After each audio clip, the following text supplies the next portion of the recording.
Good evening, you're watching the main news at 7:30 on ATV. I'm Anne Reesim. And I'm Brittyn Clennett. Here's a look at tonight's top stories. Mainland tycoon linked to former security czar gets death sentence for mafia-style crimes. Beijing says 5 suicide bombers launched a Urumqi attack which killed 31 people yesterday. Hong Kong cancels tours to Thailand as military government bans scores of people from leaving country. Former mining tycoon Liu Han has been sentenced to death by a mainland court for corruption and leading a mafia-style crime ring in Sichuan province for 2 decades. His case has been linked to a bigger corruption investigation involving former security czar Zhou Yongkang. After a trial that lasted nearly a month, former Sichuan mining magnate Liu Han was handed the death penalty today by a provincial court in central Hubei. The 48-year-old, with suspected ties to the family of retired security czar Zhou Yongkang, was convicted on charges of leading a gang on a crime spree spanning 2 decades. His younger brother Liu Wei was also sentenced to death, along with 3 accomplices. Another 31 gang members were given penalties ranging from suspended death sentences, normally commuted to life imprisonment, to 3 years in jail. It's not known whether the Liu brothers and others convicted will appeal. The court stated that, among other things, Liu Han and his mafia-style gang had, in an organised fashion, obtained financial gains via illegal activities. They had also, on multiple occasions, committed murder, harm and illegal detention. The verdict stated they relied on the cover-ups and collusion of government employees to illegally control gaming machines in Guanghan in Sichuan province. It was found that Liu ordered the execution of his business rivals, often in public places such as tea houses, to reinforce his power and help his company Han Lung maintain its dominance in mining. The verdict was the culmination of one of the highest-profile cases against a private businessman since President Xi Jinping took office last year and began a campaign against corruption. Xi's crackdown has zeroed in on Sichuan, where Han Lung mining is based. State media reported that the gang had strong political ties that played a role in Liu's appointment as a delegate to Sichuan's political advisory body. Other reports say Liu was a close associate of Zhou Bin, son of former security czar Zhou Yongkang, now at the centre of one of the mainland's biggest corruption scandals in more than 6 decades. Sichuan was the power base of the elder Zhou, who retired from the Politburo Standing Committee in 2012. Zhou, who was also once the boss of China National Petroleum Corporation, has not been seen in public for months. The corruption probe was launched after he apparently tried to continue exerting his influence from behind the scenes, threatening the stability of the Beijing leadership. In recent months, several top officials from Sichuan linked to Zhou have come under scrutiny. In April, Guo Yongxiang, a former Sichuan vice-governor, was removed from his post, while the province's former deputy party chief Li Chongcheng is being investigated for bribery. President Xi's campaign against corruption is growing into one of the broadest in China's modern history, snaring dozens of businessmen and government officials. Last year, disgraced Chongqing party boss Bo Xilai was sentenced to life in prison after a sensational corruption trial that exposed intrigue and lavish lifestyles in the higher levels of the ruling party. Last month, the central government's top anti-corruption body said it was investigating Song Lin, chairman of China Resources Holdings, for corruption. Song has denied the allegations, but was removed as chairman of the state-run conglomerate. China says 5 suicide bombers carried out the market attack which killed 31 people in Xinjiang yesterday. Overseas extremist organisations, Beijing claims, influenced those behind the deadliest terrorist strike in the restive western region. Newly released pictures of the deadly terrorist attack in Xinjiang's capital, Urumqi, show police responding moments after bombs exploded in a market in the city.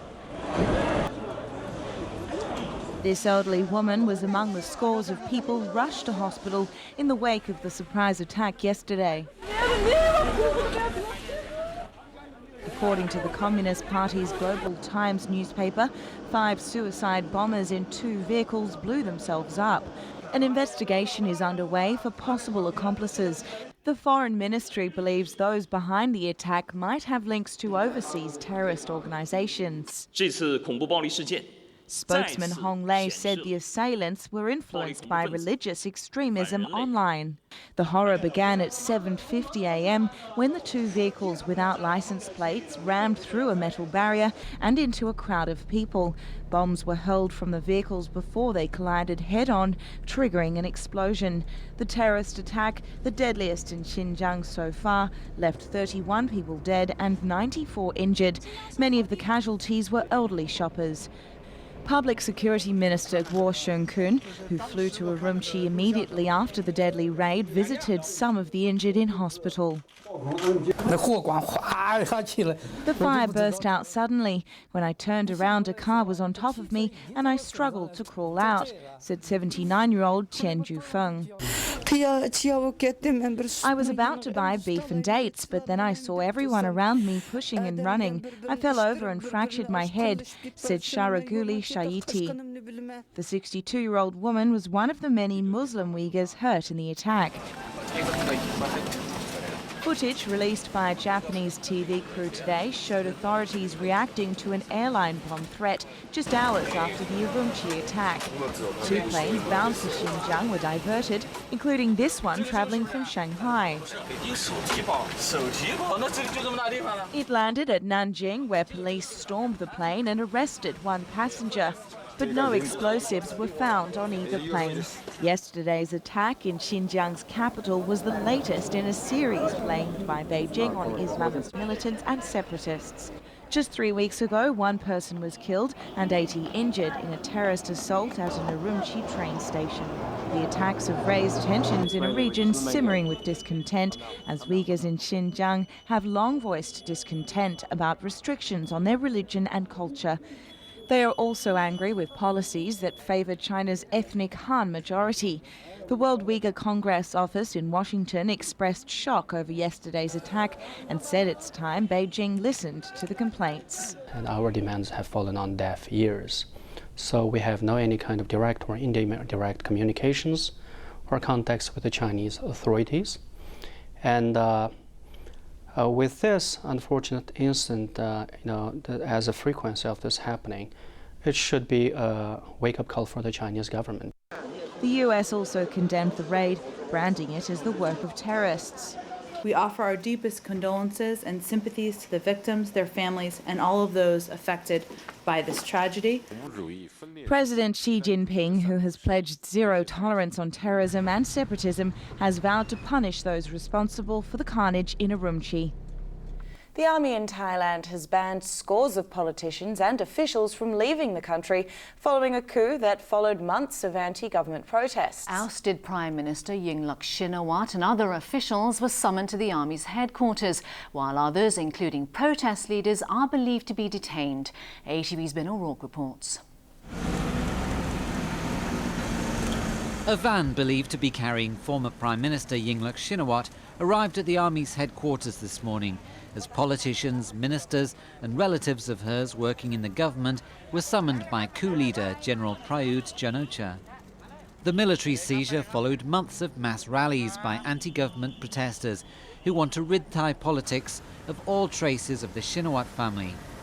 Opponents believe the family implemented the policies and instructions of Yingluck's fugitive brother Thaksin, who is living in exile to avoid prison after being convicted of corruption.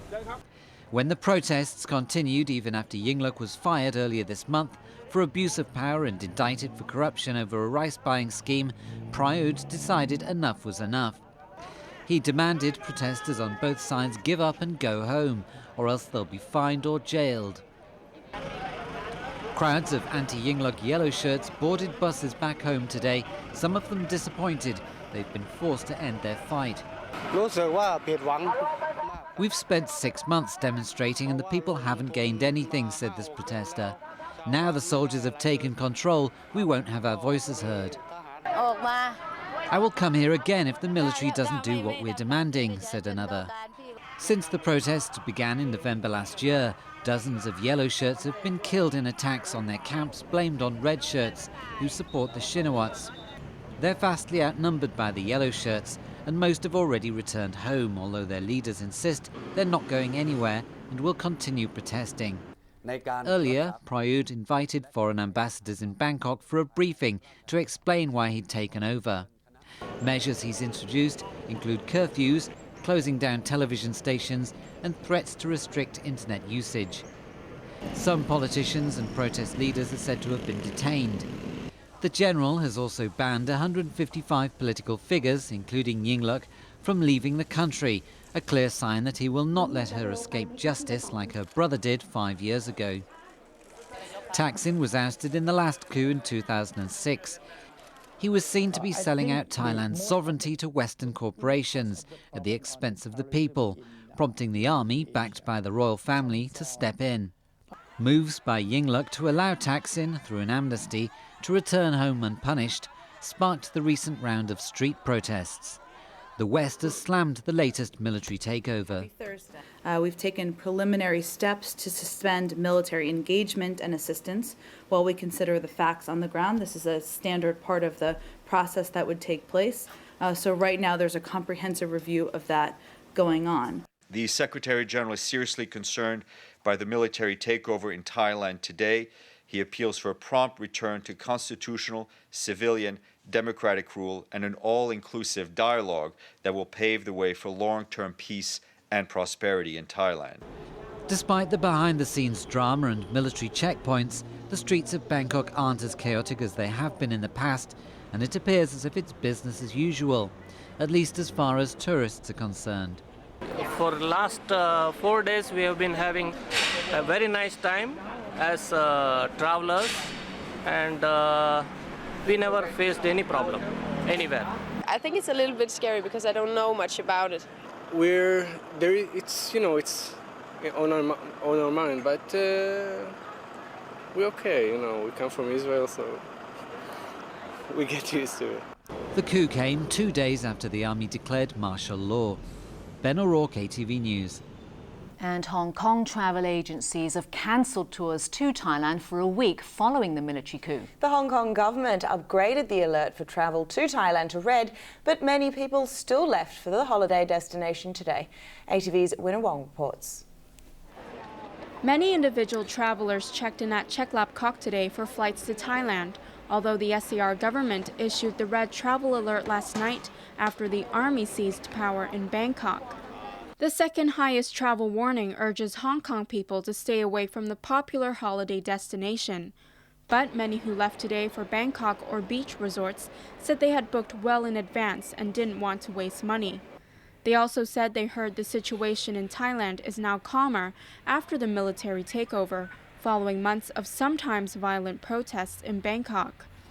Arrivals from the Thai capital echoed those sentiments, but cautioned that transport there could be a problem. It's a bit difficult to get a taxi to come to the airport, but at night time it's really quiet.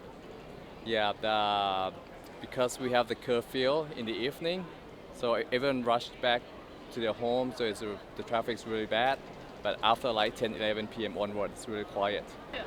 Others said they were not stopped by soldiers from going to the airport, even during curfew hours. In the wake of the coup, the Travel Industry Council held an emergency meeting today and decided to cancel all package tours to Thailand for a week, starting tomorrow. The move will affect 1,300 people on 70 tour groups. Customers can get a refund for a fee or join another tour within the next 6 months. There are currently around 1,200 Hong Kong visitors from 50 tour groups in Thailand. 6 tours scheduled to leave today were cancelled, but one to Phuket and another to Chiang Mai went ahead. The council will meet again on Wednesday to discuss the fate of tours leaving after next Saturday. Winner Wong, ATV News. After dragging on for nearly 100 hours, the debate on the budget bill finally ended half an hour ago. Lawmakers will now vote on more than 1,000 amendments, and if all goes smoothly, the budget can be approved next month, averting a fiscal crisis. ATV's Arthur Kiona reports. Before the final session of the budget bill kicked off this afternoon, LegCo President Sang Yok-sing announced that the debate must end by 7 p.m. After a 1-hour dinner break, all lawmakers will have to start voting on each amendment, Sang added. On Tuesday, he exercised his discretionary powers and imposed a deadline to counter a filibuster launched by radical lawmakers. The move was widely condemned by pan-Democrats, who branded it a political decision and abuse of power. But Sang rejected the criticism, saying he has such rights under LegCo's rules of procedures, and those unhappy with his decision could challenge him in court. The LegCo president has been accused of buckling to pressure from the government, which has repeatedly warned of a fiscal cliff if the bill was not passed soon. Public services would run out of funds, while welfare would have to be suspended next month, officials claimed. After 99 hours, the marathon debate finally drew to a close this evening, as the 6th and final debate session reached its 8-hour time limit. Now lawmakers will sift through the 1,192 amendment motions, a process which is expected to take 4 days. If things go smoothly, the third and final reading of the bill can be completed before the 4th of June, so funds can be released to the government. Arthur Akiola, ATV News. Still to come in ATV's main news tonight. Work on another rail line thrown off track, but MTRC assures it can catch up. US axed Landon Donovan for World Cup, while Luis Suarez injury triggers death threats. Elemental Evolution. The ATV 2014 Miss Asia pageant is about to start. Ladies, come and show the world your beauty. The ATV 2014 Miss Asia pageant. Waiting for your participation. Come and join us now. Elemental Evolution. ATV Miss Asia Pageant 2014 is now inviting applications. When it comes to weather, you know it's accuracy that matters. Weather report, tonight at 7:55. Lost in clouds and mist, this masterpiece of nature attracts so many climbers.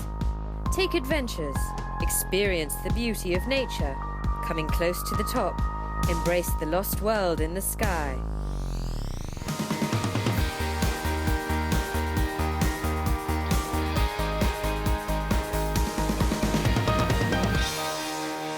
Documentary World, The Great Summits, tonight at 9. I'm in love. You're really not. Crazy things happen when a man's in love. Oh! I just took a picture of both of us. I need one of you to help me with a very special assignment using these hangers. More crazy things happen when a man's jealous. This time, everything's out of control. I'm in love with Liz Lemon. What? Her laugh. Her walk. As love knocks on the door. 30 Rock, Saturday and Sunday night at 10. They can drive you nuts. From the most powerful roaring on Earth to the sexiest bodies you'll ever see. They're surely every man's dream. Drive it every Monday night at 8. In cooking, there are rules. In Aaron Craze's world, rules are made to be broken. This is what's different to fine dining, any sort of food. Believe it or not, the best delicacies are on the street. That's fantastic, look at that. Gear up for the amazing cooking tour. Rude Boy Food. Tonight at 10.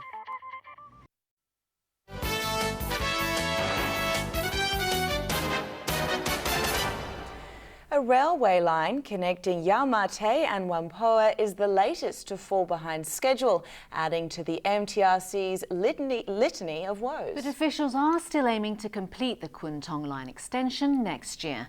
Winnow Wong reports. The MTRC admitted today that yet another project is running behind schedule. This time the problem is on the Kwun Tong line extension, which will serve areas in Homanton, Hung Hom and Whampoa that do not have rail services. The railway operator said that 60% of the project had been completed by last month, but some work, including the construction of underground facilities in Whampoa Station, is lagging behind. However, with blasting works for the Homanton station already completed, the MTRC is still aiming to complete the project next year as originally planned. This is the 5th railway project facing delays. The most dramatic was the announcement last month that the high-speed rail link to Guangzhou, originally scheduled to open next year, will be pushed back by 2 years. The railway operator then said that ancient artifacts found at the site of Tokwawan Station was affecting the construction of the Shatin to Central link. This month, the company admitted that work for the West Island and South Island lines were also being held up. Winna Wong, ATV News. Tendering for 2 residential sites in Kai Tak and Tai Po closed today. But the response from developers was markedly different, with the Kai Tak plot attracting stronger interest. Tendering for 2 residential sites in Kai Tak and Tai Po's Pak Shek Kok closed at noon today. The Kai Tak site proved popular, receiving around a dozen bids, as it's in the urban area and in a prime location. It attracted bids from the city's major developers, including Cheung Kong, Henderson Land and New World Development. The site is close to the future Kai Tak MTR station, and surveyors have valued it at around $2.4 billion. It covers an area of 82,603 square feet and could yield a maximum gross floor area of 413,015 square feet. The winning bidder has to provide at least 630 flats. But developers were cautious when it came to the Pak Shek Kok site in Tai Po, which received only 4 bids. It has an area of 208,822 square feet and could provide a maximum floor area of 730,876 square feet. A nearby site was withdrawn from sale in March because the offers submitted failed to meet the government's reserve price. That poor response led most surveyors to cut their estimates for the value of the Pak Shek Kok site from about $5,500 per square foot to around $4,000 per square foot. Surveyors said developers were cautious in bidding for the Tai Po site today because there's plenty of new housing supply and there are still a number of sites in the area that will be up for tender in the coming year. Weakening sales had also dampened developers' interest in new sites. China has warned Hong Kong citizens not to break the law in the push for democracy. This came as a radical lawmaker accused the SAR government of trying to discourage people from getting involved in politics. Arthur Akula reports. Members of the Democratic Party and the environmental group Green Sense defied the rain as they protested outside Government House. They accused the government of grabbing land for residential purposes before holding proper consultations. The protest this morning came as Chief Executive Leung Chun-ying hosted a lunch in Government House for District Council chairmen and their deputies to discuss land issues. Leung also came under more fire today after his question and answer session with lawmakers yesterday was cut short, after he was insulted by radical members who threw buns at him. One of the 4 radicals ordered to leave the chamber accused officials of trying to stifle anti-government sentiment. Leung Kwok-hung claims the government is doing this by warning people not to join Occupy Central activities and stirring up friction between the legislature and the administration. He alleges that the aim is to discourage people from getting involved in political activities. The radical lawmaker also questioned LegCo President Chang Yuk-sing's explanation in ordering his eviction. Chang said he was trying to prevent Leung from hurling a bun at the chief executive after another radical legislator had done so. But Leung Kwok-hung said he had no intention of hitting or hurting the chief executive and just wanted to humiliate him. After the session was halted, Leung Chun-ying condemned the radicals' actions as uncivilized. The Hong Kong and Macau Affairs Office released a statement saying the chief executive's duty to visit LegCo and answer questions should be respected. Office Director Wang Guangya also warned people not to break the law when pushing for democracy.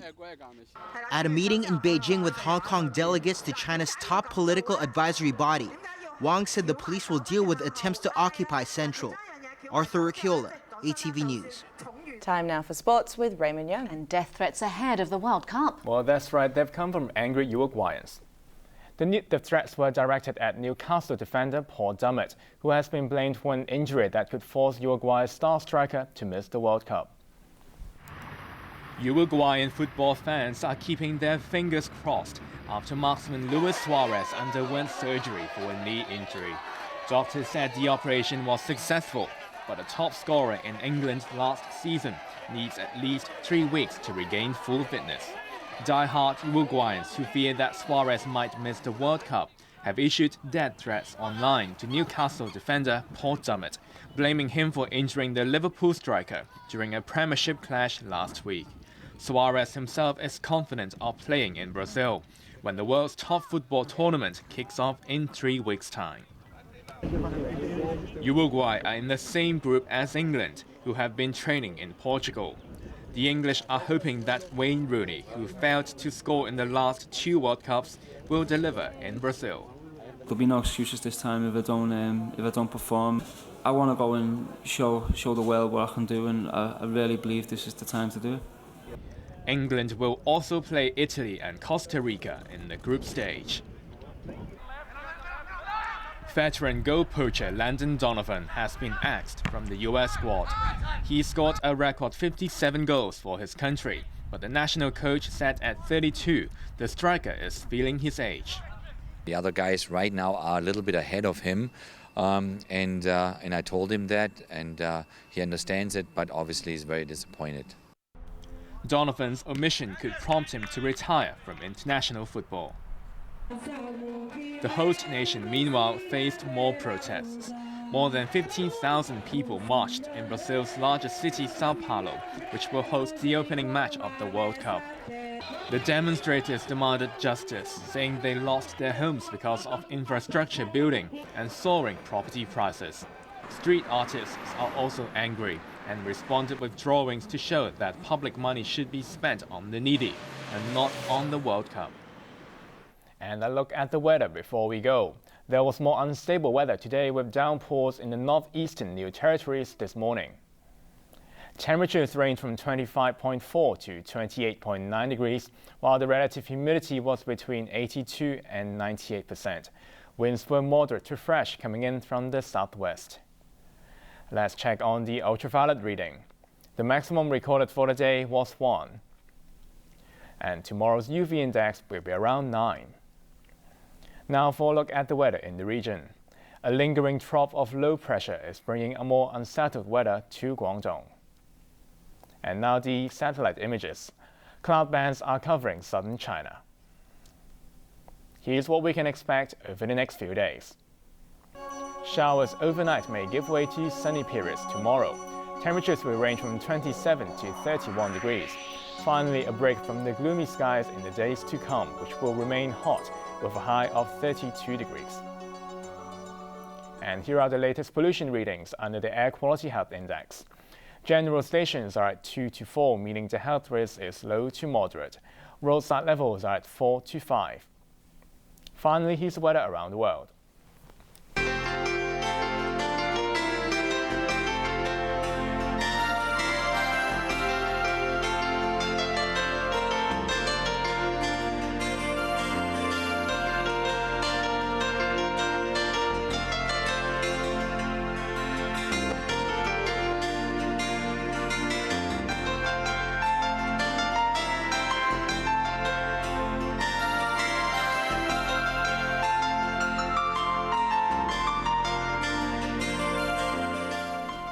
That's our main news for Friday night. We'll have an update in an hour. I'm Brittyn Clennett. I'm Raymond Yang. And I'm Anne-Marie Sim. Thanks for watching ATV and have a great weekend. Good night. Good night. Good night.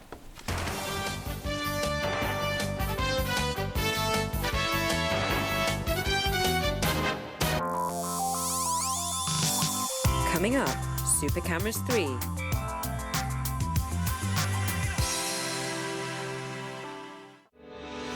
Every year, their warm hearts enlighten our minds. ATV Hong Kong Loving Heart Selection Campaign 2014 is now open for nomination. The 5th year, we need more positive energy. The finest coast of Italy attracts holidaymakers from all over the world. Get immersed in Italian bathing culture. Prepare to be spoiled.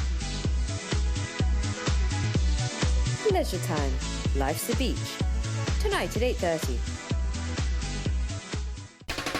Sponges show how simple survivors stand the test of time. Exploring its amazing inner workings and characteristics. Discovering ancient life beneath the seas.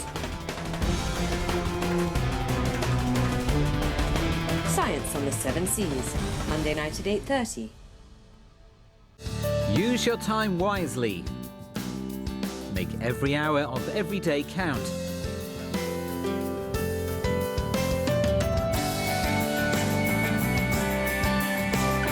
Discover the real meaning of life on Hour of Power, every Sunday morning at 9.